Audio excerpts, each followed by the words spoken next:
Hello guys, hello. This is for Sagittarius. Sagittarius, welcome dito sa aking channel, Kapalaran 888. Welcome. Alamin natin kung anong messages, vibration, gabay energy para sa inyong lahat. General reading, so pwede kang makaresonate dito. Sagittarius, okay? This reading is for Sagittarius ngayong September na, kasi marami tayong eclipse, dalawa. So, meron tayong lunar eclipse September 7 sa Sunday. Meron din tayong solar eclipse sa September 21. So, titingnan natin ano ba ang mensahe, ng eclipses para sa'yo. Sagittarius, Okay, so, nabanggit ko yung Aquarius. Possible na mayroong mga Sagittarius na yung kadil nyo is Aquarius. So, yun. Meron ditong come out of the closet and communicate clearly. So, yun na nga, if you are having an issue, emotional, financial issue, or anything na kailangan i-clear sa mga Aquarius or any zodiac signs, sinasabi sa inyo ng barahan na to na lumabas ka sa kinalalagyan mo, lumabas ka sa comfort zone mo, and sabihin mo kung ano yung gusto mong sabihin.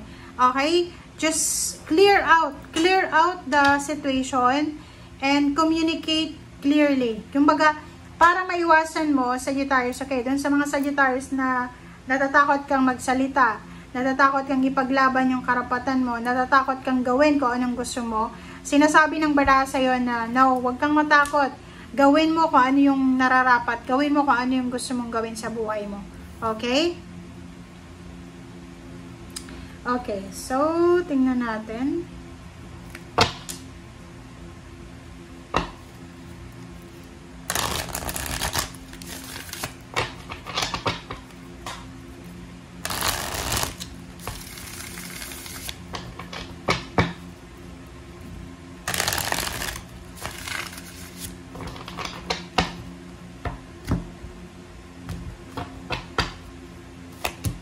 Okay, first card natin is Princess of Swords, Chariot, Princess of Swords, Chariot, and then two of this, and the King of Wands. Okay, so kung makikita mo dyan, okay, tingnan mo, and sa ilalim mo dito is Prince of Swords and Three of Cups. May matagal ka na Sagittarius na hinihintay You're waiting dito. Diba? So, maybe this is emotion. So, you're waiting diba? Nakikita ko sa'yo dito, you're waiting for emotional peace and harmony.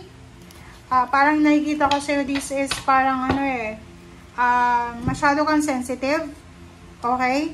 So, you're waiting for a wedding proposal, wedding acceptance, or nag-aantay ka kung kailan ba masasettle yung emotion mo, parang ganon. So, dito sa baraha mo, sinasabi ng baraha sa'yo dito na there's a good news, okay, coming. There's a good news coming, like travel. Merong mga Sagittarius dito na posibleng nagpaplano kayo Maybe you're planning to travel by the end of September or October na siya. So, you're planning to travel, you're planning to relocate, you're planning to rent, like, for example, transportation, cars, or anything.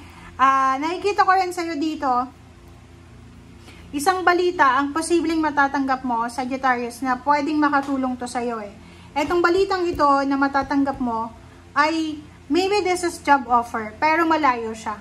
Pwedeng dalawa or tatlo na tao ang posibleng nag-o-offer sa'yo ng trabaho. Pero, kinakailangan mong mag-travel, kinakailangan mong, diba, mag-move. So, medyo hindi ka mapalagay medyo hindi ka sigurado kung tatanggapin mo ba siya. But, ang sure na sure dito, sinasabi ng barahan na pag tinanggap mo etong mga offers na to sa'yo, kung isa sa mga offers sa'yo, lalo na sa malayong lugar, possible na yan yung maging dahilan, yan yung maging rason para maging financially stable ka na Sagittarius.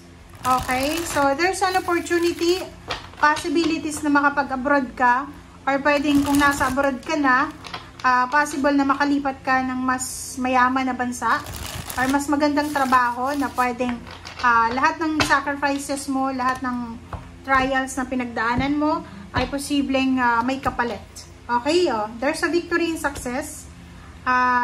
Diba? Etong dalawa lang na to, this is a manifestation na sinasabi lahat ng pagod, lahat ng sakripisyo mo, Sagittarius, lahat ng pagpupuyat, yung hunger, or kung ano man siya na nararamdaman mo, ay posibleng magdadala yan sa'yo ng victory and success. Kumbaga, walang masasayang walang masasayang na pagod, walang masasayang na strength, diba? So, yun, sinasabi ng bara sa'yo na, diba? So, kung makikita mo dito, sabi ng bara sa'yo, alam mo yung baraha mo, matagal na yan na lumalabas Same energy, same message na talagang yung mga Sagittarius, talagang aasenso kayo guys sa malayong lugar. Especially yung mga nasa Pilipinas, try nyo lang mag-abroad kayo, diba? Kasi yun yung palaging sinasabi na yung fulfillment of wishes mo, yung fulfillment of dreams and wishes mo, ay possible na matagpuan mo siya. It's either sa Pilipinas nga, pero malayong lugar siya. Like, malayo sa lugar kung saan ka nakatira, or malayo sa kung saan man ang pamilya mo located. Or yung iba, talagang nasa ibang bansa siya. Kailangan mag-travel And kung ano man daw to, na posibleng direksyon na tatahakin mo, sinasabi ng bara sa'yo dito na, syempre, dadaan ka sa, sa hirap.